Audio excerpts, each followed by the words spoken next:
Vous écoutez Marianne épisode 3, Café et burger. Un livre écrit par Marie-Hélène Girard et lu par la voix modélisée de Catherine Brunet. Épisode 3. Les yeux fermés, le soleil réchauffe mon visage et, assise à côté de mon valeureux chevalier, je me laisse porter par la douce chanson que Philippe fait jouer à la radio. Nous roulons depuis déjà plusieurs jours vers l'Ouest canadien. Philippe s'est acheté une voiture décapotable usagée. Ça faisait partie du rêve de sa mère aussi. Son père était en furie qu'il retire une partie de son héritage pour une pareille folie, mais Phil avait son idée en tête. Impossible pour lui d'en déroger. Moi, ça faisait bien mon affaire. Ce sont donc des familles en colère que nous laissons derrière nous pour partir vivre l'aventure d'une vie. Mes parents n'approuvaient pas du tout le projet et disaient même que Philippe commençait à être une mauvaise influence pour moi. J'avais le goût de vivre ce rêve avec mon amour. Je ne pouvais pas le laisser partir comme ça. Déjà que nous ne savions pas encore comment nous allions arranger nos vies quand il partirait pour le Grand Nord avec son père, en septembre. Nous comptons profiter de chaque moment qu'il nous reste ensemble. En essayant de ne pas trop penser au futur qui nous fait de plus en plus mal, de jour en jour, nous vivons chaque minute à fond comme si c'était la dernière. Philippe pose sa main sur la mienne. L'air chaud m'enveloppe, telle la première caresse d'un nouvel amour. Le moment parfait, le lieu parfait, l'homme parfait. Tout est parfait. Marianne. Marianne. J'entends la voix de ma mère. J'ouvre les yeux, confuse, et je regarde Philippe à ma gauche. Je ne comprends plus rien. Il me fixe et me sourit. La tête contre l'appui-tête, je le regarde et lui souris sans trop comprendre ce qui se passe. Il me fixe, le sourire figé. Il a l'air bizarre. Un klaxon éclate dans nos tympans. Je me tourne pour regarder devant. Près, très près, trop près, je vois un énorme camion de transport se diriger droit vers nous. Nous sommes rendus dans la voie inverse. Je vois les yeux du chauffeur, ronds, horrifiés. Son visage est crispé. Le bruit du crissement de ses pneus, mélangé à celui de son klaxon, est si fort que j'ai la tête sur le point d'exploser. Je hurle le plus fort que je peux. « Phil !» dis-je en lui frappant le bras et en pointant en avant. Je m'assois d'un bond, en sueur, dans mon lit. Confuse, le souffle court, je regarde autour de moi. « Marianne? Marianne? M'entends-tu quand je te parle? » me crie ma mère du bas de l'escalier. J'observe autour de moi. Je suis dans ma chambre. Mon cœur me fait mal, c'est comme si j'y étais vraiment. C'était un cauchemar, le pire cauchemar que j'ai fait de ma vie. Mais c'était si réaliste. Je sentais réellement la chaleur sur ma peau. J'étais bien pour vrai. Je tremble encore. Je pose les yeux sur mes jambes, mes bras, mes mains, tous intacts. J'ai l'impression d'avoir une deuxième chance, une deuxième vie. Je me recouche sur le dos et fixe le plafond de ma chambre, les mains posées sur mon cœur. Je reprends mon souffle et remercie le ciel d'être toujours en vie.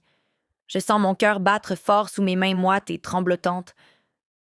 Ma mère ayant arrêté de me hurler après, je reste là, à penser à tout et à rien en même temps, pendant un long moment.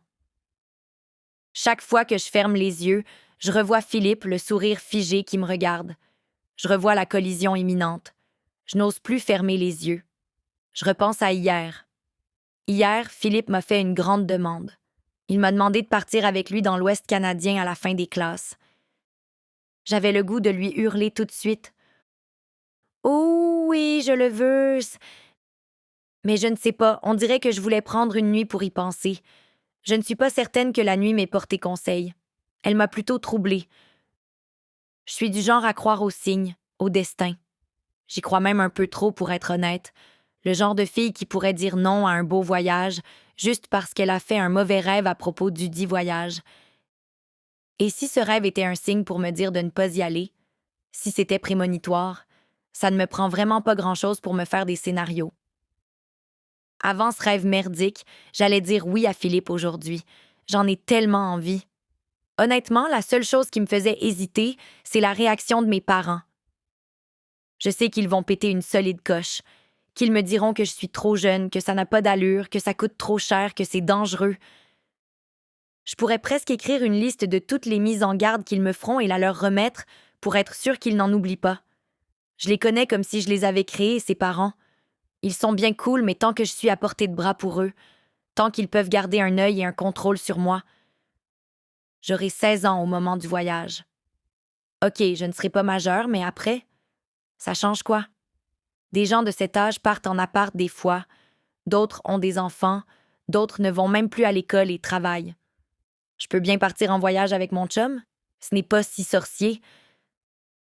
C'est quand même assez impressionnant de voir ma capacité à me convaincre moi-même que je fais la bonne chose. Lol. Cet après-midi, Phil et moi allons magasiner. L'autre jour, il m'a vu fouiller sur le site de Simons et zioter les sacs à dos Matt et Nat. Il veut m'en offrir un pour ma fête et aimerait que nous allions voir ça ensemble. Encore une fois, je trouve vraiment qu'il exagère, mais bon. Juste regarder, ça ne fait pas de tort à personne, hein? Je dois faire le montage de ma vidéo que j'ai filmée plus tôt cette semaine. Ça fait 1000 ans que je n'ai pas donné de nouvelles à ma gang. Je me trouve vraiment ordinaire. J'ouvre mon ordi, mon logiciel de montage, et j'insère ma carte mémoire. Pendant que tout ça s'ouvre, je saute rapidement dans la douche. Question de me remettre les esprits en place. Sous la douche, je m'amuse à rêvasser à notre voyage, à la façon dont je pourrais l'annoncer à Philippe. J'essaie de ne pas penser à la manière dont je vais m'y prendre pour l'annoncer à mes parents, parce que ça, c'est le bout vraiment poche de l'histoire. Une fois sortie de la douche, j'essaie d'avoir l'air quand même cute. Tu sais, je passe l'après-midi avec le plus beau gars de la planète. Dans ma garde-robe, encore une fois, je trouve donc que je n'ai rien de potable à me mettre sur le dos. Je me rabats sur mon bon vieux jeans qui pue, une camisole blanche et un chandail à capuchon noir. Je remonte mes cheveux en boule sur ma tête. Phil me trouve bien drôle avec cette coiffure. Il dit que je ressemble à une princesse de dessin animé dont je ne me souviens plus du nom. Je descends jusqu'à la cuisine comme une tornade dans le but de me faire une rôtie au beurre de pain. Mon élan est freiné sec lorsque je vois ma mère essayer d'essuyer ses larmes en cachette. Je fige au bas de l'escalier. En essayant de faire comme si de rien n'était, je remonte dans ma chambre, un peu sous le choc. Je pense que c'est la première fois que je vois réellement pleurer ma mère. Comme ça. En cachette. De la vraie peine, là. Pas des yeux à moitié dans l'eau, pas une peine de « Oh mon Dieu, ma grande fille m'a envoyé promener, je suis tellement triste et j'essaie d'avoir des larmes de crocodile pour la faire filer mal. » Non, non, une vraie peine. Le genre de peine que tu caches et que tu n'as vraiment pas envie de justifier devant ta fille. Wow! C'est rough comme matin, ça. On repassera pour la toast, je pense. Je saute sur mon lit pour m'asseoir en indien, prête à faire mon petit montage. Je vais créer un nouveau dossier dans mon logiciel et commencer à ajouter les clips dans ma barre de montage. Oh mon Dieu! Mon cœur s'arrête. Je ne peux pas croire ce que je vois. C'est impossible. Non, non, les renonnes! Dans les clips se trouvent ces fameux clips. Tu sais, eux autres, là. C'est ceux que je veux oublier à tout prix. Cet événement, si je peux appeler ça de même, que je veux absolument oublier. Cet événement qui m'a tellement causé de stress, de peur, d'angoisse. Ma super caméra full high-tech possède la merveilleuse et très pratique fonction de transférer tous les fichiers par Wi-Fi directement sur mon ordinateur. Ça m'était complètement sorti de la tête, car habituellement, je n'utilise jamais cette fonction. J'insère toujours ma carte mémoire dans mon ordi et je passe par là pour récupérer mes fichiers. Non mais, hein? Quel service attentionné de sa part? Note. Ah, misère. Ça ne me tente tellement pas de laisser remonter tout ça à la surface. Ça me ramène plein d'émotions ultra négatives. Je suis dans une bonne vibe, là. Ce n'est pas le moment. Je reste là à me demander si c'est un autre signe. Et si cette histoire n'était pas terminée pour moi. Si j'avais un rôle à jouer dans tout ça. Si je n'avais pas réussi à faire disparaître ces maudits fichiers, il y a peut-être une raison? Je fixe mon ordi et je suis en train de me dire que ça ne me tente vraiment plus de consacrer de l'énergie à ma chaîne YouTube. Ce n'est plus moi. Je suis ailleurs. Maintenant que toute l'école sait ce que je fais, ça me turn off au max. Je ferme mon ordi comme si je fermais ce chapitre de ma vie. C'est fini. Je retire la carte mémoire de mon ordi et la replace dans ma caméra. Je remets ma caméra dans sa boîte d'origine et la range dans ma garde-robe. Je suis comme ça, moi. Quand j'aime quelque chose, je suis à fond dedans. Mais quand c'est fini, c'est fini. Je ne suis pas le genre à m'éterniser ou à ruminer pendant 1000 ans. Et puis ma caméra, je l'ai encore. Si un jour ça me reprend, elle sera là à m'attendre bien patiemment. À toute vitesse, je me maquille un peu pour arranger ma face de fille qui vient d'avoir un accident de voiture et qui vient de voir sa mère pleurer comme un bébé pour la première fois. Dans le miroir, je regarde mon grain de beauté. Ce fameux grain de beauté qui a fait froncer les sourcils de ma docteure et qui a fait paniquer Philippe. J'applique un peu de cache-cerne dessus, question de l'atténuer, comme si le cachet dissipait légèrement son existence. Je décide de partir pour aller rejoindre mon bel amour tout de suite. Il y a comme une mauvaise vibe chez moi. Chez lui, c'est toujours complètement l'inverse. J'y passerai ma vie. Il me manque tellement. Quelques heures sans lui et c'est la fin du monde. J'ose encore croire qu'un amour fort et sincère comme le nôtre peut durer toute notre vie. J'arrive chez lui, la face figée par le froid et la bouboule prise en glace sur ma tête. Bon Dieu qu'il fait froid. Vivement que janvier finisse sans tarder. Il m'ouvre la porte, comme s'il m'attendait. Le même beau sourire, comme si j'étais la plus belle chose qu'il ait vue de sa vie. Ses cheveux blonds peignés vers l'arrière, ses yeux bleus qui me fixent, son sourire, pas du tout figé comme dans mon rêve, que j'ai juste le goût de dévorer. Il est là, fier, fort et fidèle à lui-même. Il est encore une fois seul chez lui. Décidément, c'est à se demander s'il a réellement un père et un frère. On pourrait presque croire qu'il embauche des acteurs pour faire semblant qu'il a une famille, une fois de temps en temps. J'aime le silence de sa maison, son odeur, la quiétude et le réconfort qu'on ressent en entrant. « Hé, ma puce, je ne t'attendais pas aussitôt. Je suis content de te voir, c'est une belle surprise, » me lance-t-il avant de m'embrasser. My God, Phil, t'as pas idée de la bizarre de matinée que j'ai eue. Valait mieux que je parte de chez moi au plus vite. J'avais bien trop hâte de te voir.